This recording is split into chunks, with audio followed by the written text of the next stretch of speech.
స్పర్శాన్ కృత్వా బహిర్బాహ్యాన్ చక్షుశ్చైవ అంతరే భ్రువో ప్రాణాపానం సమోకృత్వ నాసాభ్యంతరచారిణవు అన్నారు.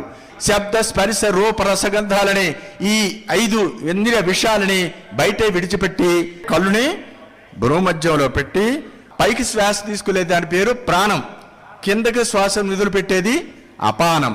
ఈ రెండింటినీ ఎక్కడికి సమానం చేయాలంటే నాస అంటే ముక్కు, అభి అంటే ఎదురుగా, అంతరం అంటే లోపల, కొండనాలకు వెనుకని పైన అక్కడ ఈ ప్రాణాయామ అభ్యాసం చేయమన్నారు. ఈ విధముగా చేస్తే మన శరీరం అంతా కూడా యోగాగ్ని ప్రజ్వలిస్తుంది. ఈ యోగాగ్నికి ఏంటంటే మనలో కఫం కరుగుతుంది, మొత్తం శరీరంలో ఉన్న ప్రతి కణము కూడా స్టిమ్యులేట్ అవుతుంది, ఉత్తేజపడుతుంది, ఇనార్మస్ ఎనర్జీ జ్ఞానం కలుగుతుంది. అందువల్ల ఏంటంటే శారీరక మానసిక రోగాలన్నింటినీ కూడా నయము చేసే ఏకైక ఔషధం ఏమిటంటే ప్రాణాయామము, తరువాత ధ్యానం.